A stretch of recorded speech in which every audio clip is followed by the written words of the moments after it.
Yes, thank you, Madam Speaker. Honourable members, everyone, good morning. Madam Speaker, let me just start my clock here, please, because as you know, I have limited time. So I just want to make sure that I use my time efficiently. All right. Thank you, Madam Speaker, once again. Madam Speaker, I rise to make my contribution to the budget debate on the appropriations bill for 2025.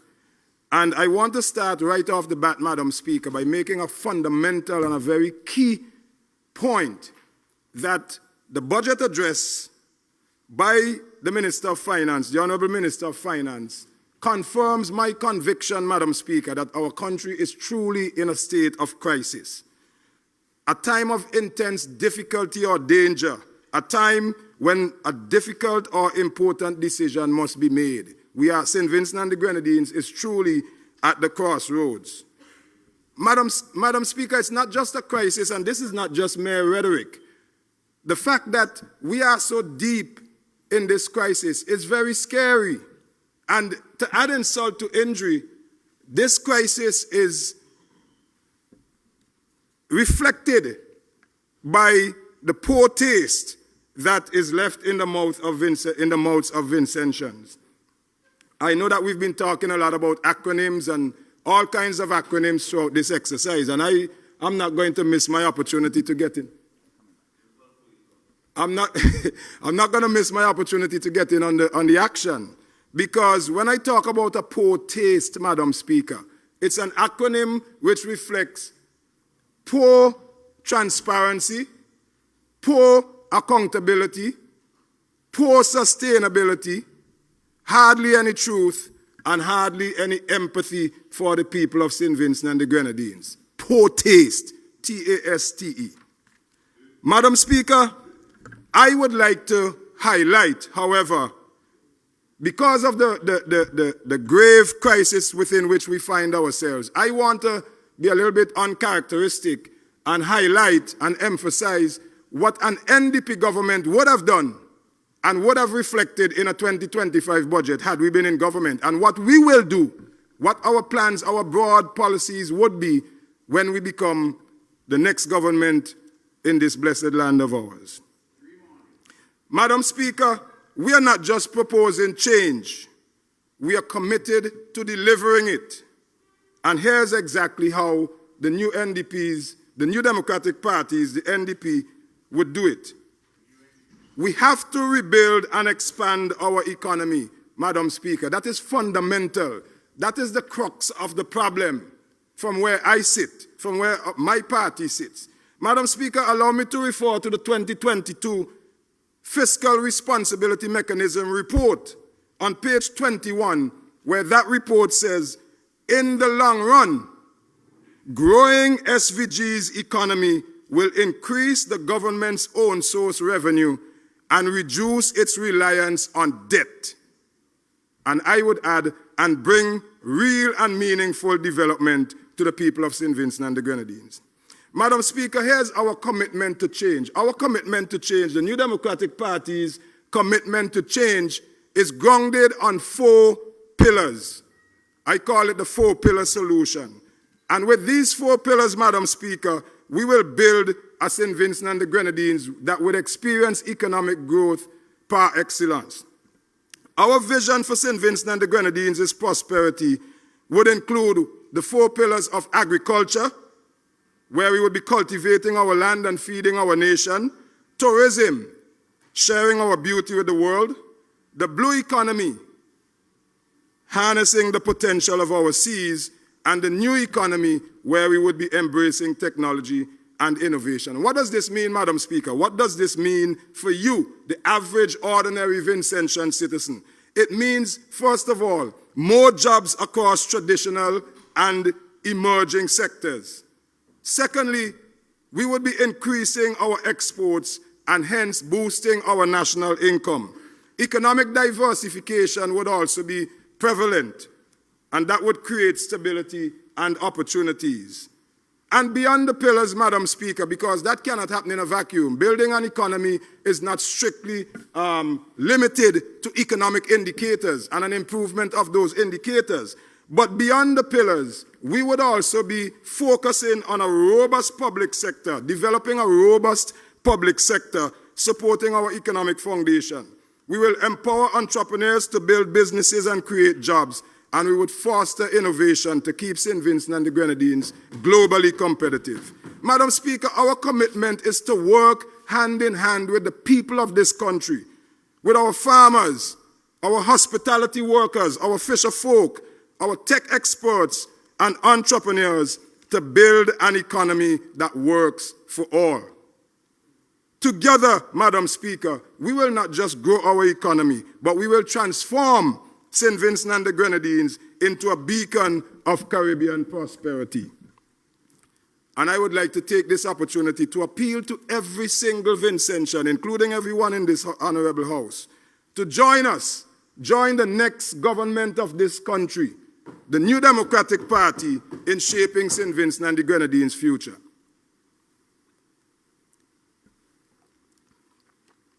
Madam Speaker, let me just highlight some of the policies, strategies broadly, because in the interest of time, I don't have enough time to go into real detail. Agriculture, for example, Madam Speaker, the pillar of agriculture and food security. We will cut food import dependency in our first term of office. We will create thousands of new farming entrepreneur opportunities. We will reduce food prices for families through local production, and we will establish value-added facilities such as the Agro-Lab. We will re-establish and reimagine that within our first term of office. In tourism, Madam Speaker, we will raise the tourism sector wages to match regional standards. We will create thousands of new tourism jobs when we get into office, and the objective is to do that within our first term. We will ensure local businesses get their fair share of the tourist dollar, and we will launch our tourism enhancement program within the first term of a New Democratic Party. Madam Speaker, the blue economy. We will modernize our fishing fleet. We will create new marine-based tourism opportunities. We will establish St. Vincent and the Grenadines as a leader in sustainable marine resources, and we would provide immediate support for coastal communities. With the new economy, Madam Speaker, we will launch our digital skills training program. We will create the Innovation Hub with 500 initial training spots, and we will provide startup support for tech entrepreneurs. We will establish St. Vincent and the Grenadines as the Caribbean's digital leader. Madam Speaker, immediate action, of course, would be necessary to make sure that these four pillars are well grounded. But we will make sure that we put more money in the pockets of our people. We have been relentlessly recommending and proposing a reduction in the VAT rate from 16% to 13%. And they keep rubbishing it and bringing all kinds of what I would consider unreasonable justifications. I am an economist, and when I speak on these things, I speak with authority, Madam Speaker. Madam Speaker, here's exactly how we will put money in people's pocket. We will reduce the VAT from 16% to 13%. In St. Lucia, in St. Kitts, sorry, they just reduced the VAT in December, not too long ago, from 17% to 13%. St. Lucia, the VAT rate is 12.5%. Just a week ago, Madam Speaker, just about a week ago, Prime Minister Philip Davis of the Bahamas, I quote from a report from a government source in the Bahamas, and the source says, Prime Minister Philip Davis of the Bahamas announced in a national address that the Bahamas will slash the value-added tax on food sold in food stores by 50%. 50% starting on April 1st, 2025. He goes on to say, Prime Minister Davis, even though inflation is now slowing, prices remain higher than many find reasonable or affordable. VAT is not the cause of the high price of food, but for those with the tightest disposable income, reducing VAT by 50% will make a difference. VAT-free shopping days, for example, Madam Speaker. We will encourage that. Madam Speaker, in supporting these 4 pillars, as I mentioned earlier, we have to engage in additional policies and strategies. So, for example, we will create real opportunities for our young people.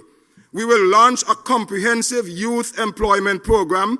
We will provide practical skills training linked to guaranteed job placements and demands of the job market.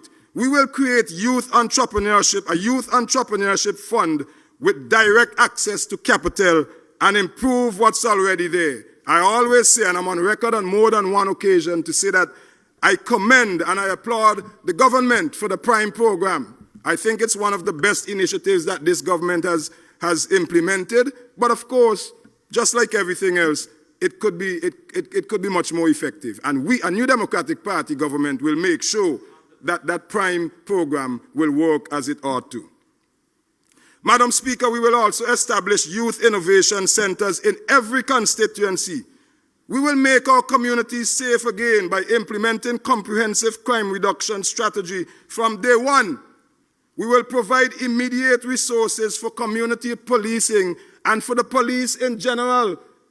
I have heard the Honourable Minister of Finance highlight some of the initiatives and some of the targets for the police service for this year, but it's woefully inadequate, And we will make sure that we get around that hurdle. We will create youth engagement initiatives to prevent crime. We will build better infrastructure. We will begin a national road improvement program in our first term of office, Madam Speaker. To say that the roads in this country, the conditions of the roads in this country are atrocious would be a gross understatement. And I want to make a plug here again for the Dorsetshire Hill Road, Madam Speaker, which is in my constituency of East Kingstown. I've been in this honourable house for almost 5 years. 5 years. And every single year, the Minister of Transport and Works keep telling me, oh, the contractor has been selected and the designs have been completed and work will begin next month. Almost 5 years, Madam Speaker. It's not fair to the people of Dorsetshire Hill.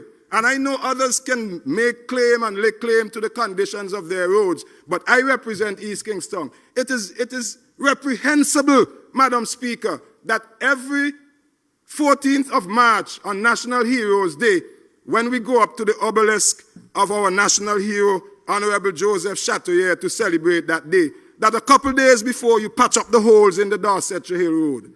Come on. Totally unacceptable, and there's no excuse for it. So we, in our first term, will make sure, Madam Speaker, that we address issues such as those.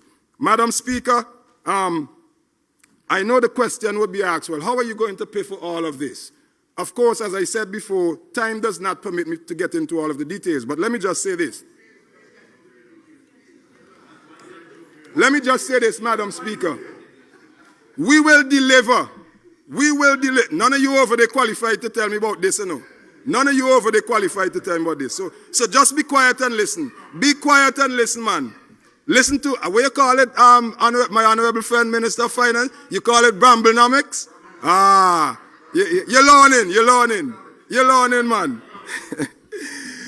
I don't think anybody would have the confidence to refer to your programs and your strategies as gunsinomics. Nah, all right. Factsnomics. Okay.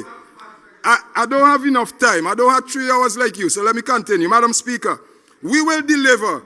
We will deliver all of this. Our plan for developing this country and for growing our economy and for getting us out of this crisis within which we find ourselves. This socio-economic crisis. And if you think we don't have a crisis, give me a few minutes and I'll highlight and I'll present the evidence. As my good friend Senator Morgan said, present the facts. So you're going to get the facts. Hold on. But we will deliver through fiscal responsibility and implementation. Unlike the government, we are being honest about both costs and benefits.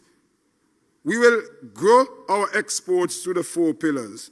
We will make sure that we undertake efficient tax collection practices. Not new taxes at all, but efficient tax collection. I asked the Honourable Minister of Finance to tell us when was the last time he got a report from the Comptroller of Inland Revenue. The Comptroller of Inland Revenue is supposed to present an annual report to the Honourable Minister of Finance highlighting the state of our revenue. Ask him how much revenue we don't collect from VAT. Ask him how much taxes are owed to the government and why.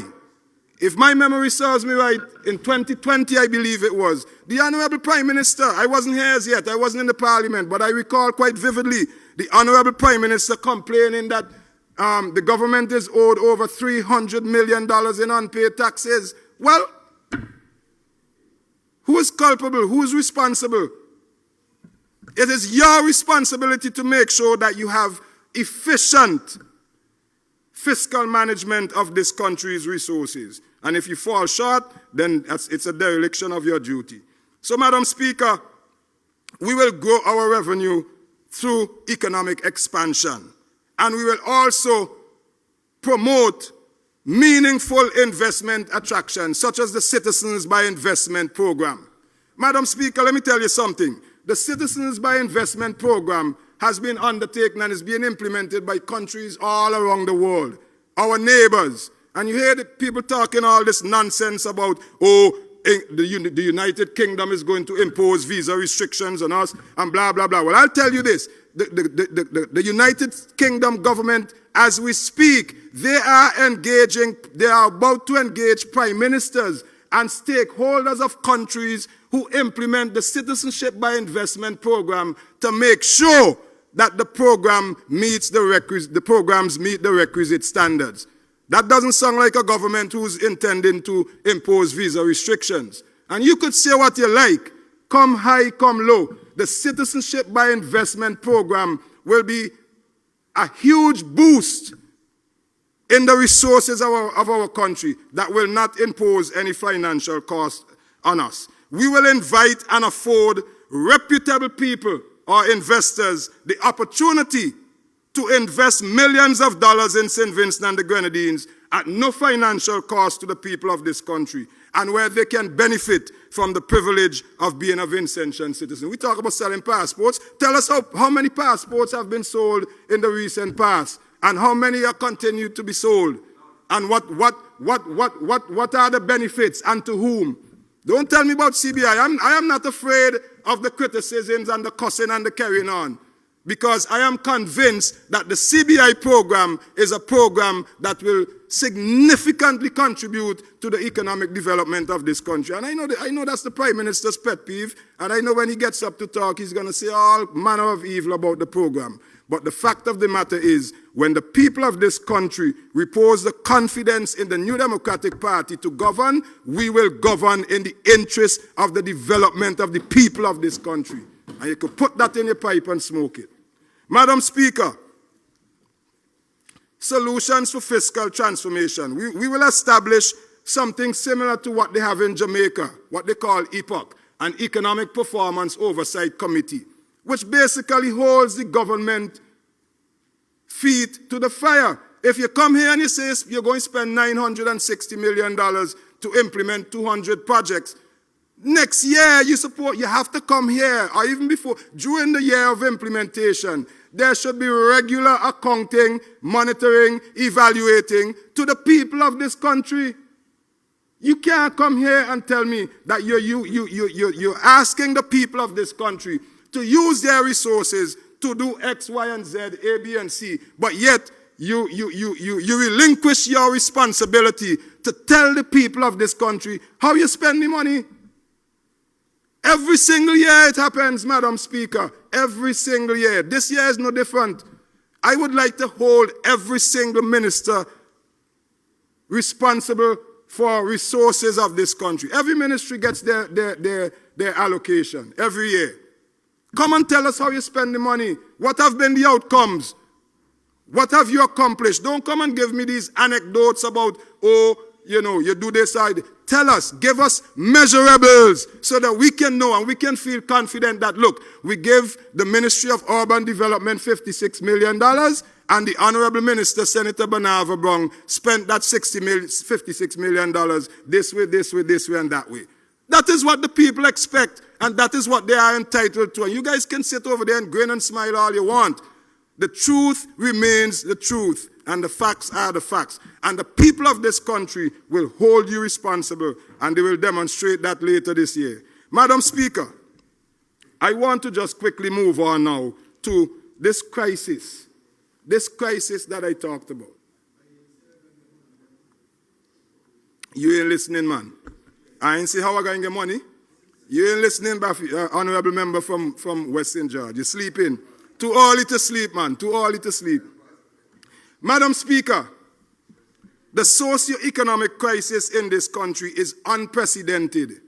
And it's frightening. It's frightening, Madam Speaker, and it demands urgent surgical removal of the source of that crisis, which is a removal of the Unity Labour Party administration. That is the source of this crisis. And if you don't believe me, take a good listen, Madam Speaker.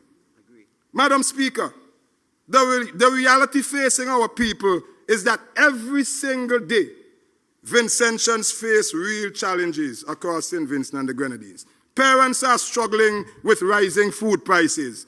They have to choose between sending their children to school and feeding them. We all experience it. As affluent as some of you may be, you still experience it, because if you don't have to choose between sending your children to school and feeding them, 1 or 2 or 100 of your constituents, they confront you and they come to you and ask for help to solve that problem. So don't bury our heads in the sand. Don't play politics with this. Madam Speaker, skilled workers in St. Vincent and the Grenadines earn $3,600 less per year than they would in neighboring islands. And I want the Honourable Minister of Finance to take note, because he loves to fact check. So when you're doing your wrap-up, come and refute all of this. Madam Speaker, young graduates are unable to find meaningful work in this country. Every single year, at least 700 students graduate from the community college. Every year. Now, let's do a quick scenario. Let's say 100 of them might get scholarships and bursaries. Okay, we're left with 600. Another 100 might get a job somewhere. We're left with 500. Another 100 might migrate overseas to meet family or for whatever reason. We're left with 400. And then maybe another 100 might be able to start some kind of hustle or something. But we still have at least 3, and that is in my view, a very generous scenario. But we still have at least 300 graduates from the St. Vincent and the Grenadines Community College every single year with nothing to do. Every year. This is not to rubbish the efforts of the government in terms of providing educational opportunities. Don't get me wrong. We appreciate that. But the problem persists. What happens to these 300 plus? And this does not include the students who graduate from secondary schools who do not go on to community college. This is a real and present problem, Madam Speaker. And these are some of the intricacies of this serious crisis within which we find ourselves, Madam Speaker. Madam Speaker, we have an employment crisis in this country, is essentially what I'm saying. At least 40%, 4 out of every 10 young persons in St. Vincent and the Grenadines do not have a job. You could say it's not true. Provide the figures. Provide the figures. Provide the figures. Madam Speaker, while other Caribbean... Madam Speaker, unless the Minister is rising on point of order. Just a moment. Point of order. All right, yes, I'm stopping my clock, Madam Speaker, so I don't lose my time. Yes. What do you mean what? You have a problem with what I said? Just relax. Madam Speaker. Yes, Honourable Minister of Finance. Rise on a point of order that the Honourable Member for East Kingstown is misleading this Honourable House and quoting statistics that do not exist. There is no way that there is 4 out of every 10 unemployed. The data is that 2 out of every 10 young people are either unemployed or not in school or not in training. That is the fact, Madam Speaker. Thank you very much, Honourable Minister of Finance. Your point of order is taken. Let me use, and I'm not, this is not to cast any explosion, but as they say, fool attack, but fool not listening, Madam Speaker. I'm restarting your time, yes, just in case you didn't restart yours. The Honourable Minister, I am disappointed. You get up and say the data says. Which data? What's the source of the data? What's the source of the data? Madam Speaker, if I may? Yes. I've been asked a question by the Honourable Member. Yes. And it's one thing to stand here and shout at the top of your lungs, baselessly. But if the Honourable Member wanted to know the data from the latest Labour Force survey, all he had to do is go to www.gov.vc and download the 2022 Labour Force survey, which says that 2 out of every 10 young people are either unemployed or in school or in training. That document has been online for I don't know how long, Madam Speaker. But if he wants facts, the facts are available. Very well. He just has to use them. Very well.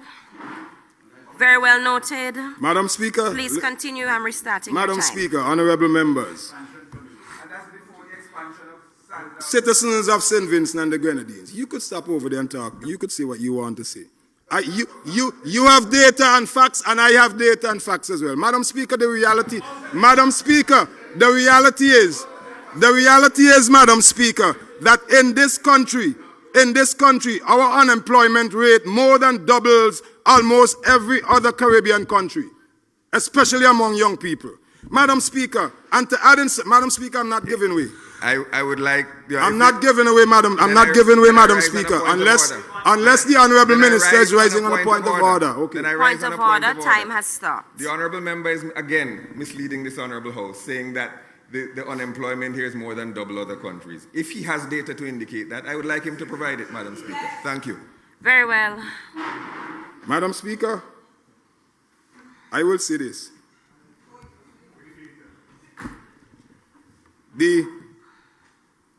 In St. Vincent and the Grenadines, you know, the Honourable Minister of Finance likes to come and thump his chest and make him and his government look good. The reality is, listen, Madam Speaker, honourable members, ladies and gentlemen, every year in this country, we have what we call a road gang program. Every year. Okay. Twice a year. And every time that program is put on, at the drop of a hat, you can find at least 5,000–6,000 persons. Now, that doesn't sound to me like we don't have an unemployment problem. Madam Speaker, in terms of the crisis that I'm talking, and I'm not going to be distracted here this morning because I have serious business to deal with.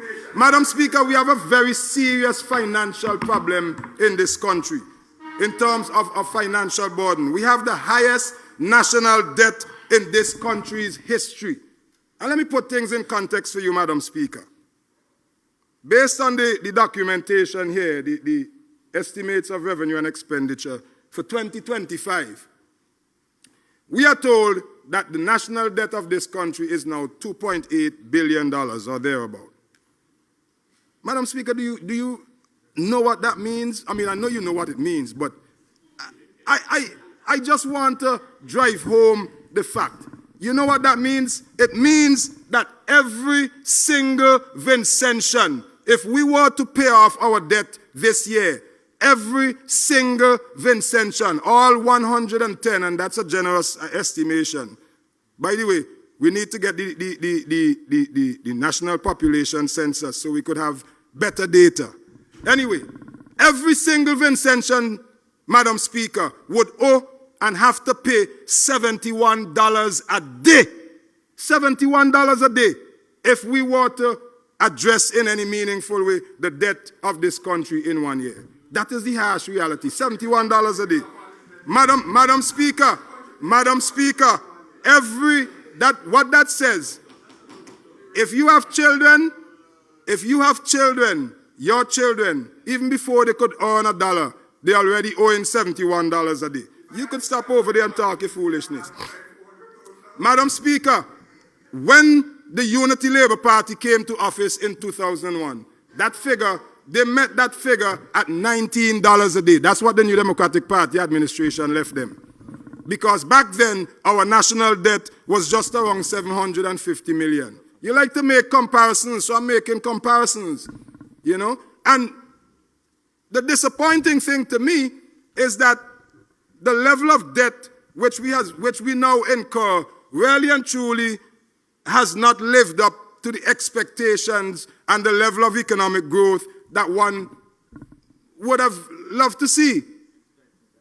The average GDP growth, the average growth of our economy when the New Democratic Party administration was in office was 4%, thereabout. Now the average growth of our economy by this government is barely 2%. Barely 2%. So, Madam Speaker, we have the highest level of national debt in our country's history. And that, of course, is inextricably linked to the issue of poverty. In this country, Madam Speaker, we have the highest level of poverty ever in the history of this country. I know you guys like to use that expression that you stole from me, but so I'm going to use it right back at you. Madam Speaker, in our post-independence history at least, when we started gathering, you know, data in a more scientific way, we have the highest level of poverty in this country. At least 40,000 persons in this country are living at or below the poverty line. You could talk about believe. Madam Speaker, in this country, we have at least 40,000 persons living at or below the poverty line. That means those 40,000 persons are living on $14 or less a day. And what adds in, look at the number of persons on public assistance, for example, or what we call poor relief. Look at that. That is a stark indication and a stark justification of what is happening. Yes. Yes. Yeah, we're going. Honourable Minister of Tourism. You're rising on a point of order? Yes, on a point of order, Point of order, yes. Please state your point of order. I really hate to interrupt the honourable member, but I'm a bit concerned that we have a listening public, and we're hearing data sets, figures, as to, and they're baseless, Madam Speaker. They're completely false, inaccurate, and, Madam Speaker, misleading the House and misleading the public. And I would like for the honourable member, Madam Speaker, to quote the data sets, reference to where these facts are coming from, if they are in fact. Very well. This is the responsible Parliament, Madam Speaker. Please, yes. Let's do the responsible. Thank you, Honourable Member. Honourable Member for... That is where you really get up. Let me use the Honourable Prime Minister's words. You must know which waters you're swimming, so sit down and relax yourself. Honourable Member for North Leeward, sit down and relax yourself and let me finish my presentation. Honourable Member. Because you ain't, that's what you get up and waste your time for? Honourable Member. Come on. You got to be joking. Madam Speaker, we have the highest budget deficit in this country's history. The highest. What that means, this government comes here every year and tells you they're going to spend X number of dollars, but they don't know where it's coming from. Let's talk about the other receipts issue. And that is an issue that it's creating a lot of problems. It's creating a lot of problems for people who think they understand economics, but they don't. Every year, this year, for example, of the $1.8 billion that the government say they're going to spend, they're telling you that they can't find and they don't know where $280 million of it is coming from. But yet, the Honourable Minister of Finance, in his budget address on page 93, tells us other receipts represent: 1, the financing for capital budget for which the source of funds is yet to be determined. Last year, it was 258 plus million. Tell us how much of that you were able to generate.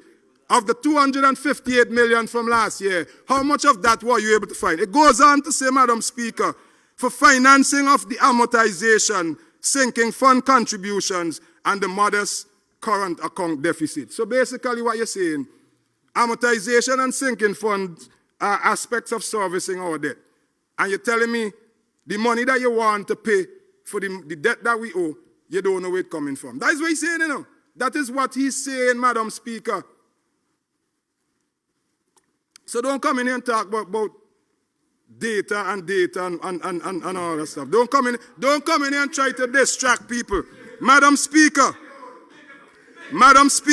in this country, and this is part of the crisis, we have the highest debt to GDP ratio in this country. The highest debt to GDP ratio. What that means, every dollar that this country generates, right now the debt to GDP ratio is 93.6%. It simply means that every dollar that this country's economy generates, we owe 93, almost 94 cents out of that dollar. Madam Speaker, the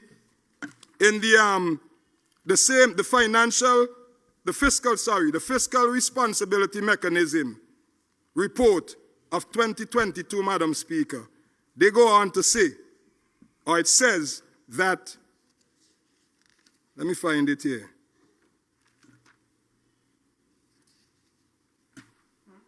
Just give me 1 second, Madam Speaker, and I'll find that for you.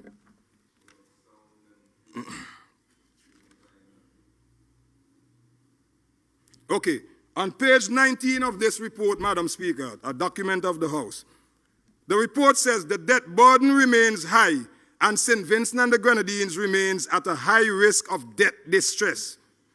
Public debt rose to, and it goes on to say, this debt level is currently assessed by the World Bank and the IMF as high risk for debt distress. You know what debt distress means? It means that we are bordering on not being able to pay back our debt. We're not be able to, and of course the evidence is there. It shows we are actually borrowing money to pay back money that we borrowed. And that is what the other receipts is trying to hide. Because if you can't find money to pay back amortization and sinking fund from your budget that we approve here, then what do? They go and float bonds. They go and they float bonds. They sell a bond to the public and they say, hey, take this piece of paper and give me X number of dollars and we go pay you back at 7%. So you're floating bonds at a higher interest rate to pay back loans that you got at lower interest rates at 2 and 3%. That is the trick. That is the trick that they try to bring here to this country, to the people of this country. Madam Speaker, I mean, there's so many highs that we can talk about, but in the interest of time, I'll proceed. Madam Speaker, we have a safety crisis in this country. The highest number of homicides in our history over the last 3 years consecutively. We set a new record in 22, a new record in 23, and a new record in, well, almost a new record in 24. We equaled it. Madam Speaker, I think I heard a comment about all you prayed for that. And I take serious offense to that, Madam Speaker. Because in East Kingstown, for example, Madam Speaker, there's a young girl, 11 years old, Anaya Kozia. She was accused of murdering another young child.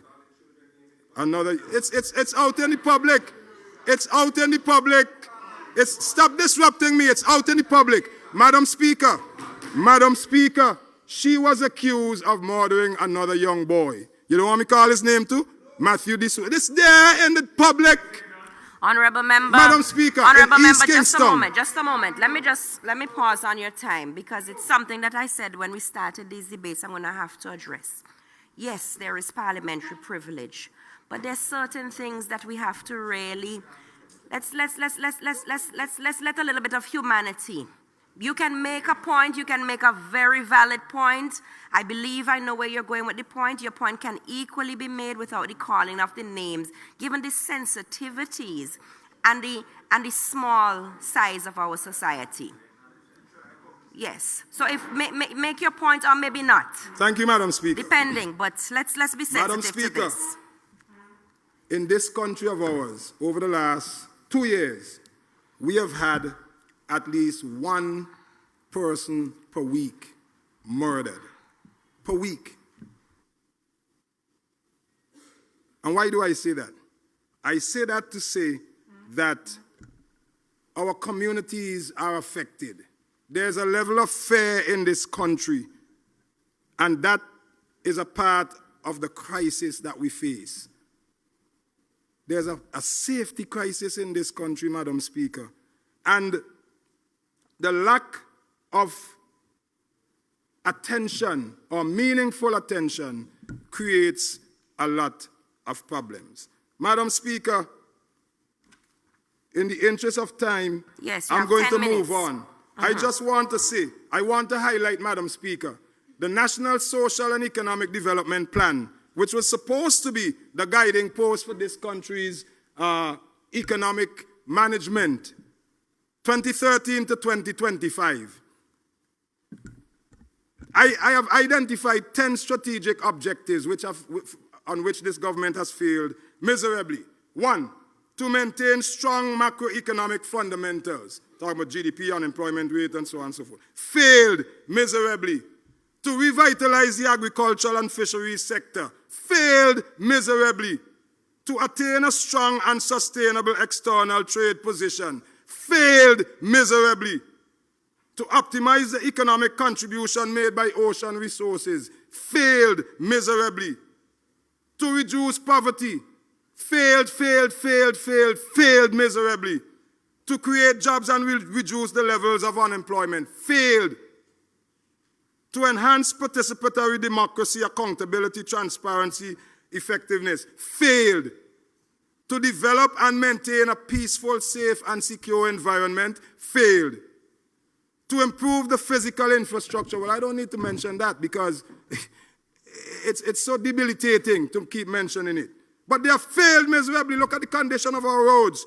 To reduce the dependence on imported fuel. Failed miserably. And by the way, Madam Speaker, I'd like to ask about the status of the geothermal project, which I remember when that project first came here some years ago, there was a big fanfare, about going out to Orange Hill or wherever the project site was.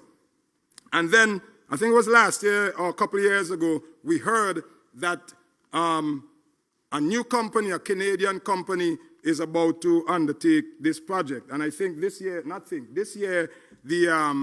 there's an allocation in the estimates for $100,000. So tell us, what's the status of the geothermal project? So, Madam Speaker, there are so many issues which contribute to this crisis in our country. So many issues that I shudder to think what would happen if this administration is given any more time. Madam Speaker, I just want to quickly turn to some issues in the constituency of East Kingstown. Very quickly, of course, I've mentioned the Dorsetshire Hill Road. Madam Speaker, I've been approached by some members of the Mass Bands Incorporated. And by the way, the Honourable Minister of Culture, you jump up making a whole set of noise. Not once in your presentation did you mention the word carnival. Not once. But you don't tell me that's not true. You weren't even here. You weren't even here. Madam Speaker, I have been approached by members of the Mass Bands Incorporated, and they have asked me to ask for urgent attention to their plight for a home for constructing their costumes. I was advised that they've been in talks with the Prime Minister, but those talks are not going fast enough. And before you know it, Carnival is going to be here again. There are 6 mass bands in East Kingstown. 6. And they all need a place to make sure that they can ply their trade and to continue to promote our culture. Madam Speaker, the Thomas Sanders School. Thomas Sanders School, 3-4 years now. The last time we heard, well, they can't any longer attempt to rehabilitate it because the structure is so compromised that it would have to be rebuilt. Not your words, Honourable Minister, but that's my interpretation.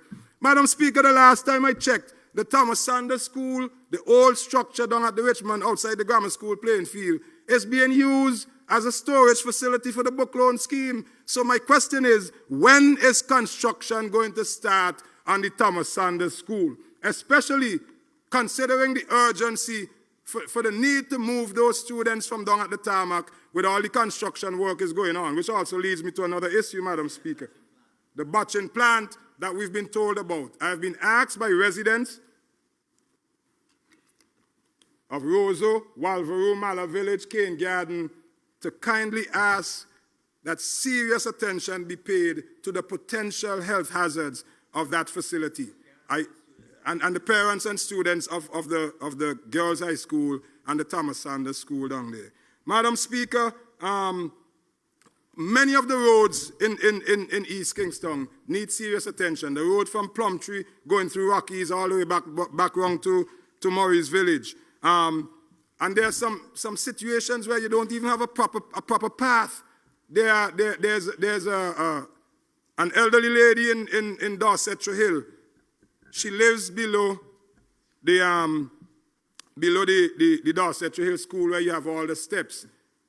And when she wants to come out to go to the doctor, Madam Speaker, it's very difficult for her to move. They have to lift her up. They can't even push a wheelchair because there's no pathway. Similarly, for Debbie Richards down in what we call Hell in Sion Hill. There's an area in Sion Hill called Hell. She's a double amputee. They have to lift her up, not even a pathway for a wheelchair. And I know that other members have similar complaints and similar situations, but I'm speaking on behalf of my constituency and my people. Madam Speaker, the market vendors at Sion Hill, those guys on the block who ply their trade, fellas like Mackay and Everston and Alex and Yellow and Whitney and Sunshine and all those guys, you know, those fellas hustling to make a living. Sometimes, you know, a couple of them have up a little temporary shack. And lo and behold, they're being written letters to tell them to move. I mean, come on, have some compassion. I'm not encouraging any lawlessness, and I'm not encouraging any illegal development of anything. But work with them. Work with them. There's a reason why they're there hustling. Don't send them letters and tell them they have to close up shop. That is not the best solution. Madam Speaker, going down the road in Roseau, that has become a very busy street as an alternative to the traffic, the rush hour traffic in the morning and afternoons. I've asked on more than one occasion that consideration be given to covering the drain so that at least you can have some semblance of a sidewalk. I'm not an engineer, but that is what has been requested. Madam Speaker, there are some residents living up in the McLean area up Rockies at the top of Gurley Hill that they need serious help and assistance in terms of home repair. People like Yvette John, Jackie Waterstone, Shelly Ann and her family, all those folks, they need some serious assistance because, and I would like to make an appeal to the Minister of Informal Settlements. I'm inviting you to go up there with me, Honourable Minister. I'm serious about this. I'm inviting you to go up in that area. And also the area that was the area that was purchased from the Murrays with the intention of regularizing the settlement of those persons who live there. I really would like us to go up there and take a look and see what can be done, if anything, at least before you guys get out of office. Madam Speaker, the Rockies Community Center have made a request for this to make it more usable by providing equipment and so on. The white wall around Cane Garden, Madam Speaker, for those of us who drive there, a big piece of that white wall has broken off, and it's like if there's an accident there, you're going straight over that precipice, straight down into the sea. Tourists go there, but the more important thing for me is the fact that our local motorists drive there, and it's something that I would like for the Honourable Minister of Transport and Works to look into. Yes, Madam Speaker. Madam Speaker, I have also been asked by some homeowners and apartment owners in East Kingstown that they have been accommodating residents or citizens of this country who are affected by burial, mainly from the Southern Grenadines, since August, and they have not gotten any payment. Some of them indicated that they even had to spend their own money to buy gas and stove and so on. So I would like for the responsible ministry to look into that. Honourable Minister of Mobilization, I believe, or whichever minister is responsible for that, I would like for you to give some urgent attention to that. Madam, sorry? I will. And as a matter of fact, I will also invite you to, we can go and take a look and visit the residents from Southern Grenadines and make sure that they're okay. Don't worry, you don't have to walk with a bodyguard, man. You're safe in East Kingstown. Madam Speaker. Yes, please wrap it up, Miss Minister. Madam Speaker, the former Liat workers have asked me also to raise the issue with the Honourable Prime Minister about giving some attention to the efforts that they have been making to meet and finalize. I've been advised that the governments of St. Lucia and Antigua have already made full payments to the former LIAT workers. And for what it's worth, I'm sure the Honourable Prime Minister would have some illumination on that issue. But well, I said I have been advised. I have been advised. But, Madam Speaker, they have asked me to ask the Honourable Prime Minister if he can at least give them a hearing. The impression I got, well, I was told that the last time he met with them was back in 2022, or the last time he was written to. But anyway, Madam Speaker, I'm wrapping up. Oh, yes. I want to make reference to this book, The Making of the Comrade. It's a book that I've been reading, and I study it. And in this book, Madam Speaker, the Honourable Prime Minister talks about the mess that he met from the New Democratic Party government. And on a future occasion, I'll get into the details. But I just want to say this, Madam Speaker. The Unity Labour Party campaigned in 2021 and promising to clean up that mess. But, Madam Speaker, we cannot clean up that mess until the government changes. We cannot clean up that mess from the opposition benches, Madam Speaker. And I want to say this to the people of St. Vincent and the Grenadines. The power to change course lies in your hands.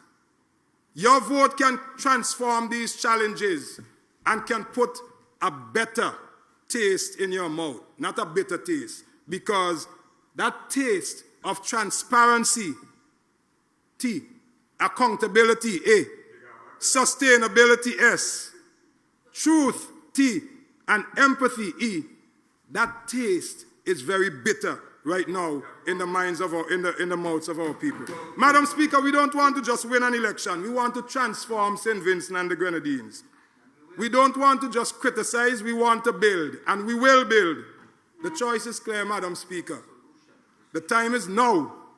Together, St. Vincent and the Grenadines can be rescued from this serious crisis within which we find ourselves with a New Democratic Party administration in government. I'm obliged. Further debate. Further debate. Yes, I recognize the Honourable Prime Minister. Minister, give me a few minutes. Let me just... Madam Speaker. Let me just set up your time, please. Honourable members. Yes.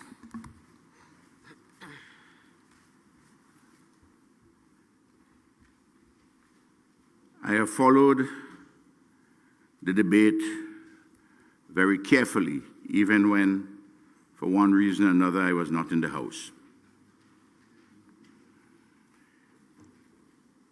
And I shall respond, Madam Speaker, not in a hopscotch manner, not in any sophomoric way, not at standards below the secondary school debating competition, as we have seen and heard from the opposition, but in a manner which gives this issue the seriousness that it deserves, the Appropriation Bill 2025. And I shall give our listeners,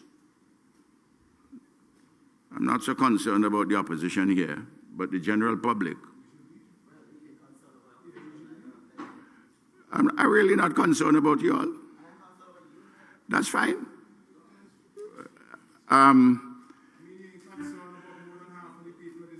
No, I'm concerned about the people, not you. Yes. I accept that you represent people. But I will come to the charge sheet against you all. That's fine. You have had your say, I will have mine now. Madam Speaker, I shall provide a framework so that the listeners can follow me carefully. I will begin by making some preliminary comments, I will proceed then to a summary of Budget 2025. I shall analyze the issue of budgeting in a small island developing state, to examine the core elements, the core inherent weaknesses and limitations of our economy, and the central possibilities and strengths in the defining of St. Vincent and the Grenadines, the paradigm shift which is taking place in the economy. I will outline the 10 foundational elements driving the ULP government's policies, inclusive of Budget 2025, the 7 central economic outcomes, the matters of the 17 Sustainable Development Goals and how we are about, the very sui generis nature of our economy, that is, an economy of its own special type. I shall proceed then to the immediate context of Budget 2025, giving a review of the fiscal situation, including the public debt, the size of our GDP and wealth creation efforts, job creation, tax revenues, consumer prices, the lingering effects of the volcanic eruptions and COVID, Hurricane Beryl and its effects, including the centrality of housing and the Berry program, which I call Sweet Berry, the actual address itself of the Minister of Finance. I shall provide for the public a report and the consideration in the budget regarding issues under my portfolio, like citizen security, airports, post-secondary and higher education, the electoral office, and elections, NEMO, I'll say something about the Otley Hall project, and various. Then I'll proceed to discuss some of the central state agencies like AIA, Argyle International Airport, NIS, Bank of St. Vincent and the Grenadines, VINLEC, CWSA, the National Lottery, the Agricultural Input Warehouse, BRAXA, and so forth. It's important too that I spend some time on youth, sports, and culture.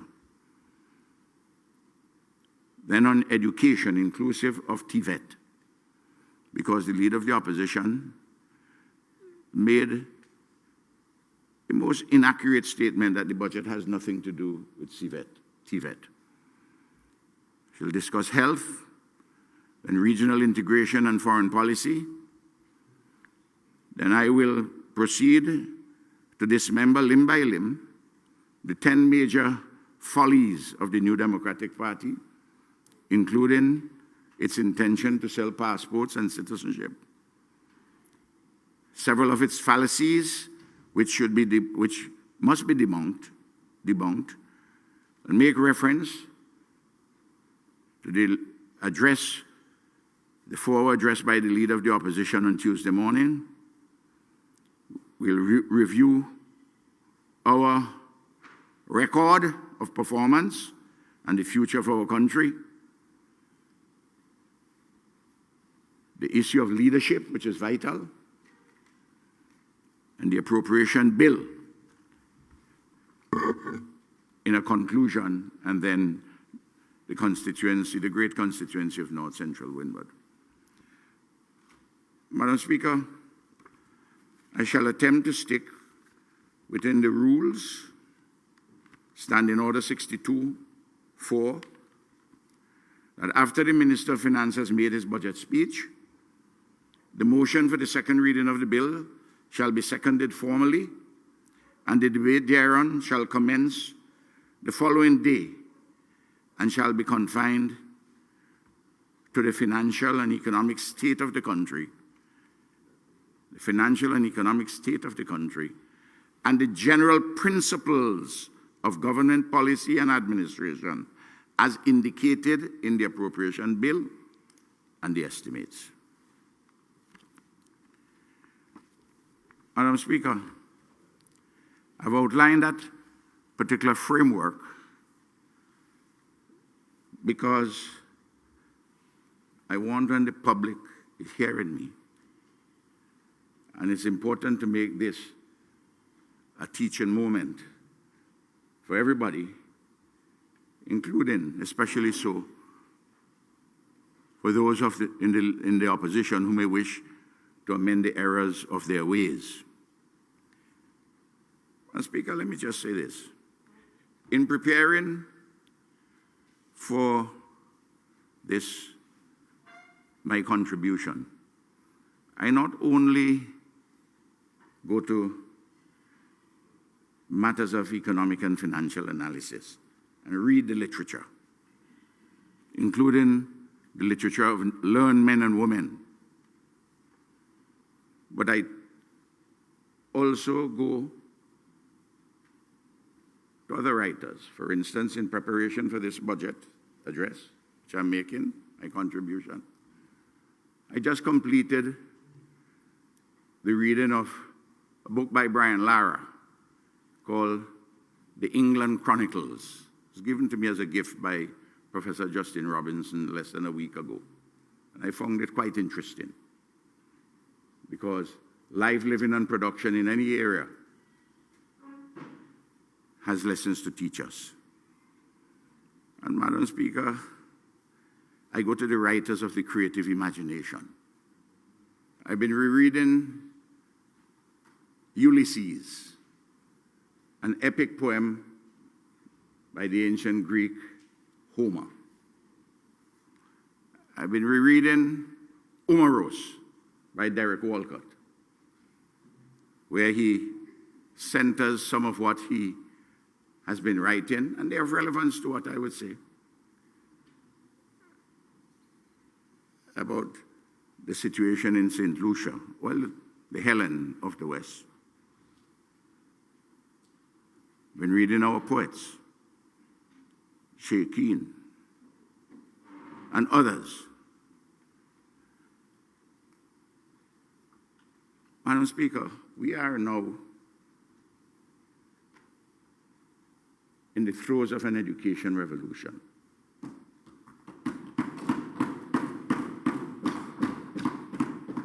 And the general public deserve a discussion worthy of the moment and worthy of this education revolution. The days of